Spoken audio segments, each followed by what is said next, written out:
तो हम लोगों ने कूलम्ब्स लॉ को देखा था। कूलम्ब्स लॉ में आप जान गए हैं कि पॉइंट चार्जेस के कारण अगर फोर्स निकालना हो तो कैसे निकाल सकते हैं। तो ठीक है, तो कूलम्ब्स लॉ आप जैसे देखिए कि अगर दो चार्जेज हो तब तो हम सीख गए, अगर दो से ज़्यादा चार्जेज रखे गए हों तब क्या होगा। मान लीजिए चार्ज है Q1 plus Q1 minus Q2 Q3 minus फिर प्लस Q4 फिर प्लस Q5 कुछ भी, इस सब के कारण किसी एक चार्ज Q0 पर फोर्स निकालना है। आप अगर ये करना चाहते हैं कैसे करेंगे, तो कुछ नहीं, चूंकि 2 पॉइंट चार्जेस की बात हम लोग जानते हैं, तो 2 पॉइंट चार्जेस में हम पहले Q1 से Q0 को ज्वाइन करेंगे और देखेंगे कि इसके तरफ फोर्स क्या हो रहा है। तो ये अगर पॉजिटिव चार्ज है, कोई साइन नहीं है तो पॉजिटिव मानेंगे ही, तो ये रिपल्सन देगा। तो ये मान लीजिए कि ये F1 फोर्स है Q1 चार्ज के कारण। अब इसके कारण अगर फोर्स निकालेंगे तो फिर उस Q0 के पॉइंट को ज्वाइन करेंगे और देखेंगे कि ये Q2 निगेटिव है इसलिए इसको अट्रैक्ट करेगा, तो ये फोर्स इधर हो जाएगा, तो ये F2 फोर्स हो गया, तो दूसरा फोर्स हो गया। अब फिर इसी तरह Q3 और ये भी अट्रैक्ट करेगा, तो एक F3 फोर्स हो गया। फिर Q4 ये रिपेल करेगा, ये प्लस है ये प्लस है, तो रिपल्सन होगा, तो ये फोर्स F4 होगा। और तब F5 और ये भी रिपल्सिव फोर्स होगा। और इस तरह से हम लोगों के पास 1 2 3 4 5 फोर्सेज हो गए एट ए पॉइंट। अब तो हम जानते हैं वेक्टर मेथड से सबको कंबाइन कर लेंगे, क्योंकि फोर्स हैं वेक्टर्स हैं, तो सभी वेक्टर्स एक ही पॉइंट पर बहुत सारे वेक्टर्स हों तो उनका रिजल्टेंट निकाल लेते हैं और इस जगह इनका रिजल्टेंट निकाल लेंगे। That resultant will give the magnitude and direction of the force. Force means resultant force. तो इस तरह से अगर बहुत सारे चार्जेस के कारण भी फोर्स निकालना हो तो हम निकाल सकते हैं। इसको कहते हैं superposition principle, superposition of charges. तो इस तरह से बहुत सारे चार्ज से निकाल सकते, जैसे हमसे कहा जाए कि मान लीजिए एक एग्जाम्पल लिया जाए, ये सब कूलम्ब्स लॉ को अप्लाई करेंगे तो ऐसा मिलेगा। ऐसे A B C D एक कोई वर्ग है, स्क्वायर है। तो अब बताएं आप कि इसके मिडिल पॉइंट पर, ये जो दोनों डायगोनल का इंटरसेक्शन है, इसके मिडिल पॉइंट पर कोई चार्ज Q0 या Q' कुछ भी रख दिया जाए तो यहाँ फोर्स क्या होगा। अगर इधर सब पर इक्वल चार्जेज हैं, Q Q Q Q सभी प्लस Q हैं, तो कितना चार्ज होगा, कितना फोर्स होगा इस Q' पर। तो बस ये इस पर निकालना है। हमारे पास 4 चार्जेज हैं, 4 पॉइंट चार्जेज हैं, चारों पॉइंट चार्जेज के कारण फोर्स अलग अलग हम निकालेंगे और रिजल्टेंट निकाल देंगे। तो चूंकि ये सभी डिस्टेंस इक्वल होंगे, ये डायगोनल का हाफ होने के कारण, तो ये सभी डिस्टेंस, एक को x ले लें तो ये सभी x होंगे। और तब हम एक फोर्स को अगर निकालें कि इसके कारण इस पर का फोर्स तो इधर होगा ही, ये अगर Fa कहें तो Fa का मैग्नीट्यूड कितना होगा। Fa का मैग्नीट्यूड कूलम्ब्स लॉ से होगा Q into 1/4 pi epsilon not epsilon r. और एप्सिलॉन आर रिलेटिव परमिटिविटी कहते हैं और डाइलेक्ट्रिक कांस्टेंट भी इसी को कहते हैं। तो relative permittivity of the dielectric medium या डाइलेक्ट्रिक कांस्टेंट, तो into Q1 means Q, Q2 means Q' और डिवाइडेड बाई x स्क्वायर। तो ये मैग्नीट्यूड हो गया। अब देखिए इस C पर के कारण जो FC लगेगा वो कितना होगा, FB FC लगेगा उसको देखिए तो ये भी प्लस है ये प्लस है, तो ये रिपल्सन फोर्स होगा, ऐसे होगा। तो इधर कितना लगेगा, तो 1/4 pi epsilon not epsilon R, magnitude में Q into Q dash by x square. ये लीजिए, ये दोनों फोर्स इक्वल एंड अपोजिट होगा, इसलिए रिजल्टेंट जीरो हो जाएगा। तब तो इस तरफ भी देख रहे हैं कि उसी तरह से इक्वल एंड अपोजिट हो जाएगा, इसलिए यहाँ रिजल्टेंट जीरो हो जाएगा। जितना फोर्स इधर लगेगा आप निकाल के देखें उसी तरह, एफ बी माने बी पर के चार्ज के कारण इस पर का फोर्स इधर लग रहा है, कितना लगेगा, रिपल्सिव है इसलिए आउटवर्ड जाएगा। तो epsilon not epsilon r into Q dash by x square and F D तो सेम होगा, मैग्नीट्यूड तो एकदम इक्वल होगा, 1/4 pi epsilon not epsilon r Q dash by x square. इस तरह से सभी के मैग्नीट्यूड इक्वल, डायरेक्शन ये टू फोर्सेज हैं, मैग्नीट्यूड इक्वल और डायरेक्शन अपोजिट, रिजल्टेंट जीरो, फिर इनका उसी तरह resultant zero, net force on the central point. इस तरह से कहीं भी अगर पॉइंट चार्जेस रखे होंगे अलग अलग और किसी एक पॉइंट पर फोर्स निकालना हो तो हम यही मेथड इस्तेमाल करेंगे। एग्जाम्पल के टाइप बदलते जाएंगे लेकिन तरीका एक ही रहेगा। तो ये सुपरपोजिशन प्रिंसिपल कहलाता है, सुपरपोजिशन ऑफ चार्जेज का प्रिंसिपल हुआ कि इस तरह से हम एक पॉइंट पर बहुत सारे पॉइंट चार्ज के कारण भी फोर्स जान सकते हैं। ठीक है भाई, अब कूलम्ब्स लॉ से जुड़ी हुई जैसे बात है कि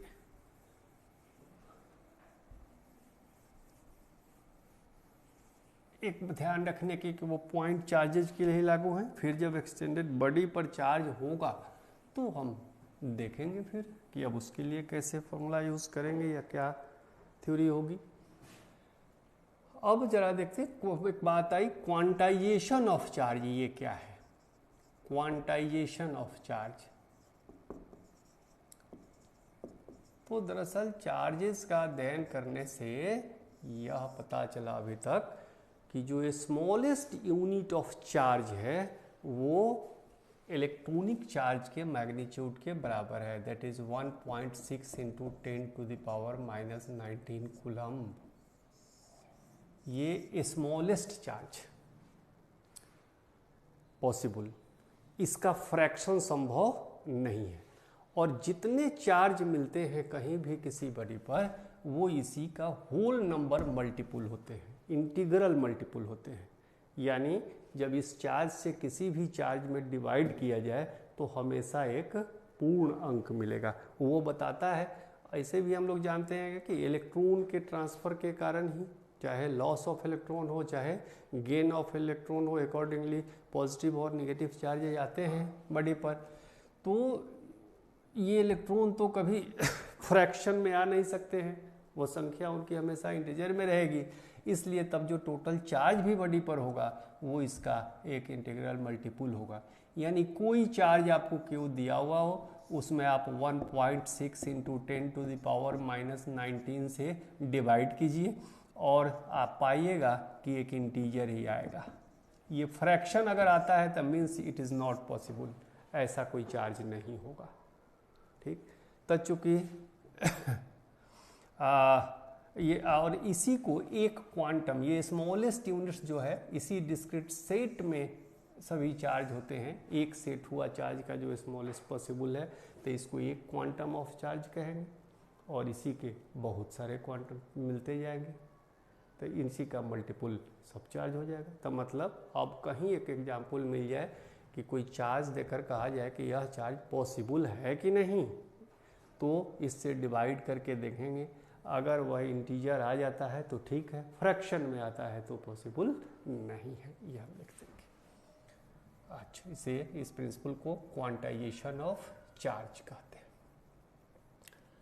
अब एक बात आती है कि चार्ज फोर्स लगाता है, इसका मतलब कि अपने आसपास और कुछ डिस्टेंस पर ही दूसरा चार्ज रहता है तो उस पर फोर्स लगा देता है, या कोई चार्ज रहे उसके बगल में कोई कंडक्टिंग मीडियम कंडक्टर भी ले आके रख देते हैं तो उस पर भी वह फोर्स लगाने लगता है। तो इट मीन्स जहाँ रहता है वहाँ आसपास कुछ अपना प्रभाव रखता है। दरअसल इस प्रभाव क्षेत्र को, एरिया ऑफ इन्फ्लुएंस को इलेक्ट्रिक फील्ड के नाम से जानते हैं हम लोग। इलेक्ट्रिक फील्ड, कंफ्यूज मत करिएगा, कुछ पढ़ने के बाद फील्ड शॉर्टकट में दूसरी चीज़ के लिए यूज़ करने लगते हैं।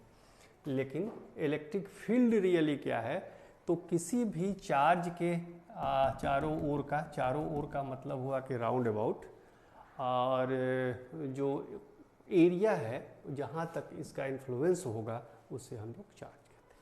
तो कूलम्ब्स लॉ में हमने देखा कि उनके हिसाब से तो Q प्रोपोर्शनल टू 1/r² होता है अगर चार्ज कॉन्स्टेंट्स हो रहे तो फिर R इनफाइनाइट होगा तब जाके ये 0 होगा। तो क्या इनफाइनाइट डिस्टेंस तक इफेक्ट होगा इसका? तो नहीं, उसमें कहते हैं कि द मैथमेटिकली R का वैल्यू बहुत बढ़ने पर उसका स्क्वायर और ज़्यादा हो जाएगा और तब फोर्स का वैल्यू इतना कम हो जाएगा कि वो इफेक्टिव नहीं रह पाएगा, बल्कि अब नेग्लिजिबल होने लगता है एक खास डिस्टेंस के बाद, एक खास क्षेत्र पार करने के बाद। तो उसी घेरे को चारों ओर से जहाँ तक वह इफेक्टिव होता है चार्ज के कारण फोर्स, उसे हम लोग इलेक्ट्रिक फील्ड कहते हैं। यानी किसी इलेक्ट्रिक चार्ज के चारों ओर का वह क्षेत्र जहां तक इसका प्रभाव होता है इलेक्ट्रिक फील्ड कहलाता है। ये सब बस सुन लेने की बात है, इलेक्ट्रिक फील्ड कहलाता है। ठीक है, तो फील्ड तो होगा, लेकिन क्या यहाँ चार्ज है और ये इतनी दूर में इसका फील्ड हो गया, तो क्या इस पॉइंट चार्ज का इफेक्ट सब जगह बराबर होगा इस फील्ड में? तो नहीं। अभी हमने देखा कि डिस्टेंस के अनुसार वेरी करता है चार्ज से स्थिर रहने पर, यानी डिस्टेंस बढ़ेगा तो फोर्स कम होगा, तब तो अलग अलग पॉइंट पर अलग अलग प्रभावी होगा अब फोर्स। और इसी तरह से उस बात को स्पष्ट करने के लिए हम लोग एक फिजिकल क्वांटिटी डिफाइन करते हैं जिसको कहते हैं intensity of the electric field. Intensity of the electric field, विद्युत क्षेत्र की तीव्रता।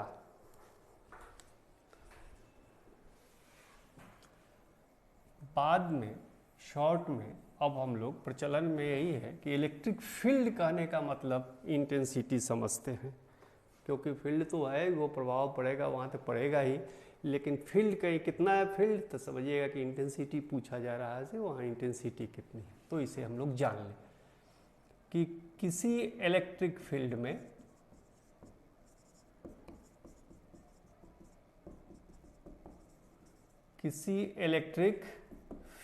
में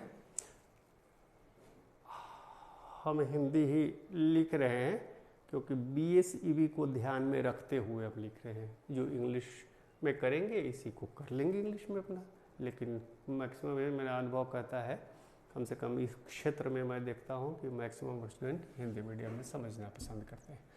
तो किसी इलेक्ट्रिक फील्ड में स्थित किसी बिंदु पर का वह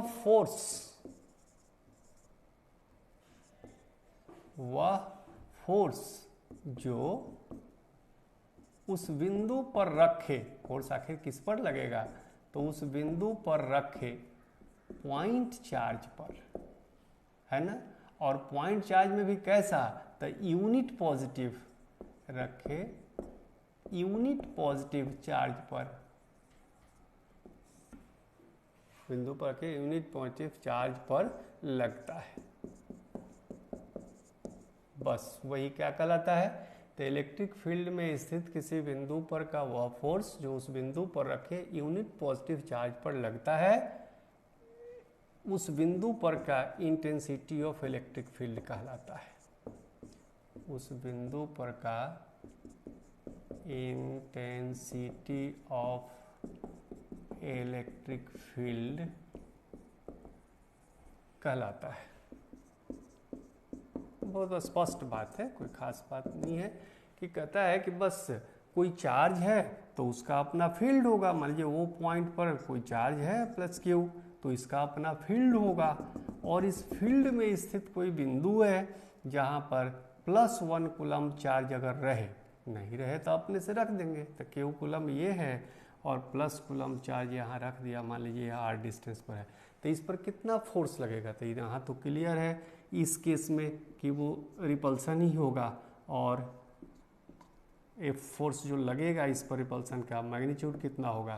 तो हम लोग जान रहे हैं कि Q1 Q2 पर, तो Q1 Q2 मतलब Q × 1 और डिवाइडेड बाई 4 पाई। अब मान लीजिए एयर है, तो एयर के लिए तो एप्सिलन r 1 हो जाएगा, क्योंकि एयर का एप्सिलन नॉट है, उसी में फिर एयर के कंपैरिजन में ही निकालेंगे तो 1 ही आएगा। तो इसलिए एयर का रिलेटिव परमिटिविटी 1 होता है, डायल क्रॉस 1, तो सीधे रह जाएगा 1/4 pi epsilon not into r²। अब प्रैक्टिकली 1/4 पाई एप्सिलन नॉट का वैल्यू निकाल के रखा हुआ है, कितना, तो 9 × 10⁻9 SI यूनिट्स। हाँ, एक ध्यान रखेंगे हम लोग कि इलेक्ट्रिसिटी, मैग्नेटिज्म और इलेक्ट्रोस्टैटिक्स, यानी करंट, इलेक्ट्रिसिटी, मैग्नेटिज्म, इलेक्ट्रोस्टैटिक्स में SI सिस्टम 100% यूज़ करेंगे, खासकर कॉन्स्टेंट वगैरह का वैल्यू स्ट्रिक्टली सिलेबस कहता है कि SI सिस्टम इसमें यूज़ करेंगे। तो और मैकेनिक्स वगैरह में दोनों CGS SI चल जाता है, लेकिन यहाँ स्ट्रिक्टली SI फॉलो करते रहेंगे। तो SI यूनिट्स, अब SI यूनिट्स तो कह दिए, लेकिन अगर आप जानना चाहें कि यूनिट क्या होगा, क्या बात है इसमें जानने में। ये चार्ज का यूनिट है, ये फोर्स का यूनिट है, और 4 पाई तो 4 पाई ही है। तो एप्सिलन नॉट का यूनिट जानने के लिए F को नीचे ले जाइए, एप्सिलन नॉट को यहाँ करिए, तो एप्सिलन नॉट का यूनिट मीन्स Q का unit, SI unit of epsilon naught.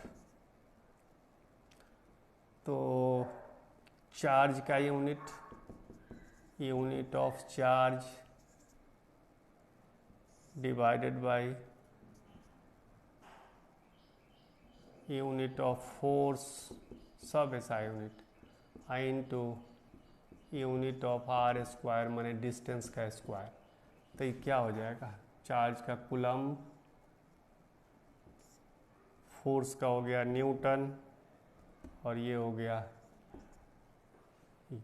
तक कूलम्ब नहीं बल्कि कूलम्ब इंटू कूलम्ब, तक कूलम्ब स्क्वायर, इसलिए यूनिट ऑफ चार्ज का स्क्वायर, क्योंकि वहाँ 2 चार्ज है, एक यहाँ एक यहाँ। तक coulomb square by newton metre square, और coulomb square newton inverse metre inverse 2। तो ये एप्सिलन नॉट का हो गया। लेकिन जब 1/4 पाई एप्सिलन नॉट का निकालेंगे तो वो तो डाइलेक्ट्रिक कांस्टेंट हो गया, तो उसका हो जाएगा F × r²/Q, यानी SI unit of 1/4 pi epsilon not is equal to कितना, तो newton metre square per coulomb square.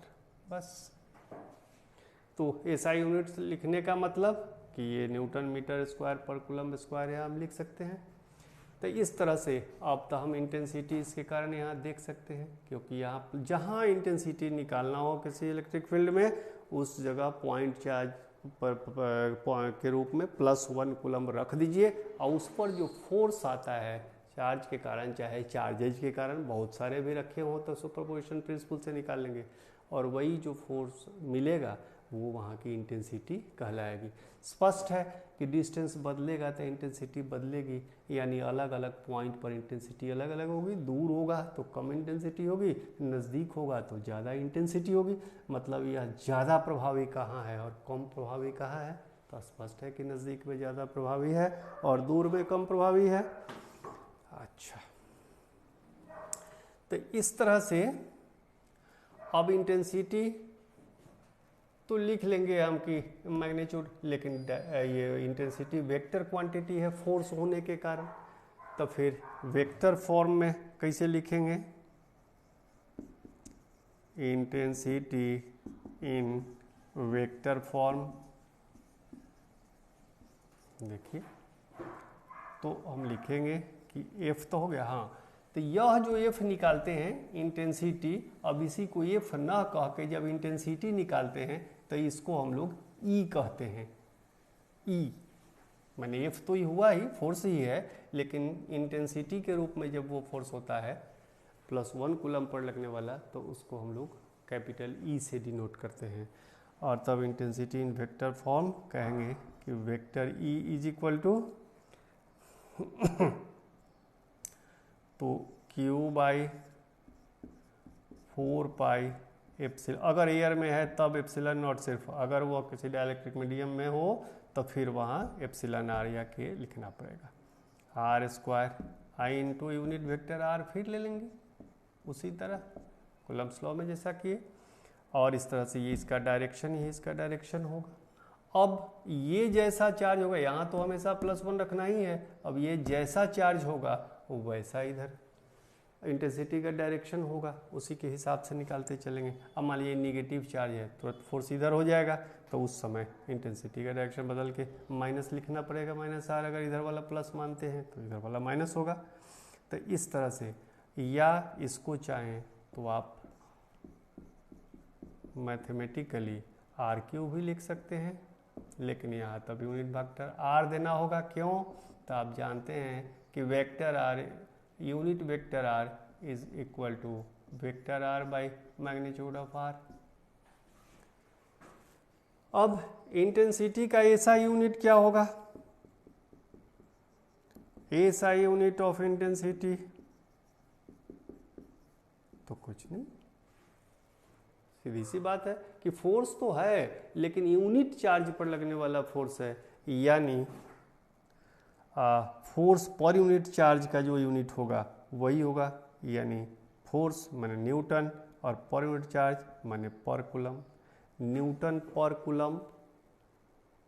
तो कभी कभी इसे वोल्ट पर मीटर भी लिखा रहता है, तो वो आगे चलने पर हम लोग जान लेंगे, क्योंकि वोल्ट जो होता है ना, वोल्ट वो होता है जूल पर कूलम्ब, जूल पर कूलम्ब, और जूल होता है न्यूटन मीटर, तब तो हो गया न्यूटन मीटर पर कूलम्ब।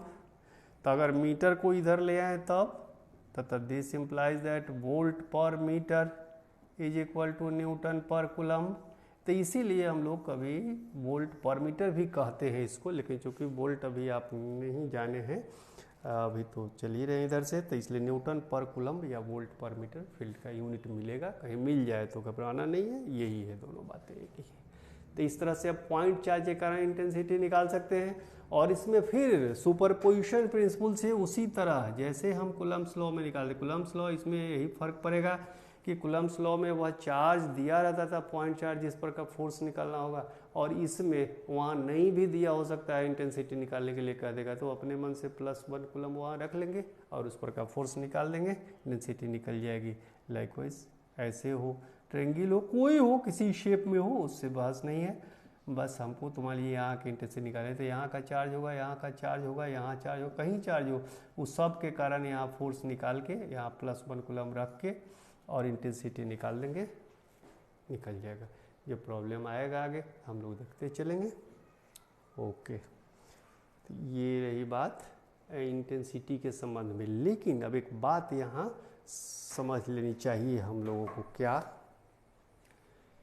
कि ये तो स्पष्ट हो गया यहाँ, इससे ये बात स्पष्ट हो गई कि इंटेंसिटी अगर पहले से कहीं है तो वहाँ चार्ज कोई आए तो उस पर फोर्स लगेगा, ये बात तो सही है। अगर यहाँ पहले से कहीं इंटेंसिटी है, कहीं कोई चार्ज रखा हुआ है और उस फील्ड में कोई फोर्स चार्ज ले आके रख दे तो उस पर फोर्स लगेगा। क्यों? क्योंकि ये तो कहता है कि इंटेंसिटी जो होगा वो क्या होगा, तो फोर्स बाई चार्ज होगा, फोर्स बाई इलेक्ट्रिक चार्ज। अब एक ध्यान दीजिए कि यहाँ नहीं भी रहे +1 कूलम और कहीं पहले से यहाँ Q0 चार्ज रखा रहे तो क्या करेंगे? तो भी कोई बात नहीं, हमको तो 1 कूलम पर ही निकालना है। तो Q0 चार्ज को टेस्ट चार्ज कहते हैं और पर यूनिट टेस्ट चार्ज जो होगा ऑफ कोर्स वही इंटेंसिटी कहलाएगा, इसलिए इस F0 को हम टेस्ट चार्ज भी कह सकते हैं Q0 is equal to test charge. तो एक डेफिनीशन यह भी हो गया इंटेंसिटी का कि इलेक्ट्रिक फील्ड इंटेंसिटी क्या है भाई? तो electric force per unit test charge at a point है। ठीक, तो इससे यह भी तो पता चला कि यह जो फोर्स है यह Q0 इंटू यानी Q0 चार्ज को किसी E इंटेंसिटी वाले पॉइंट पर रख दिया जाए तो उस पर एक फोर्स लगने लगेगा। और ध्यान रखिए कि अगर ये पॉजिटिव चार्ज है तो उस फोर्स का डायरेक्शन इंटेंसिटी के डायरेक्शन में होगा, अगर यह निगेटिव चार्ज है तब तो यहाँ माइनस साइन रहेगा और तब वह उल्टी दिशा में लगेगा। तो यानी किसी पॉजिटिव चार्ज को किसी इलेक्ट्रिक फील्ड में रखते हैं तो उस पॉजिटिव चार्ज पर इलेक्ट्रिक फील्ड के डायरेक्शन में एक फोर्स लगने लगता है और फोर्स का मैग्नीट्यूड कितना होता है? तो यहाँ से स्पष्ट है कि फोर्स का मैग्नीट्यूड क्या होगा? तो चार्ज का मैग्नीट्यूड इंटू फील्ड का मैग्नीट्यूड, यानी फील्ड का मैग्नीट्यूड मालूम हो, चार्ज मालूम हो, कितना रखना है मल्टीप्लाई कर दीजिए, आपको फोर्स का मैग्नीट्यूड मिल जाएगा। डायरेक्शन नेचर के हिसाब से मिल जाएगा, अगर नेगेटिव चार्ज है तो फील्ड के अपोजिट डायरेक्शन में फोर्स लगेगा, अगर पॉजिटिव चार्ज है तो फील्ड के डायरेक्शन में फोर्स लगेगा। बस इतनी सी बात है, इसको ध्यान में रखना है और इसी इंटेंसिटी के सहारे बाकी सारी बातें खुलेंगी धीरे धीरे आगे और फिर हम लोग अगले एपिसोड में चलेंगे तो कुछ देखेंगे।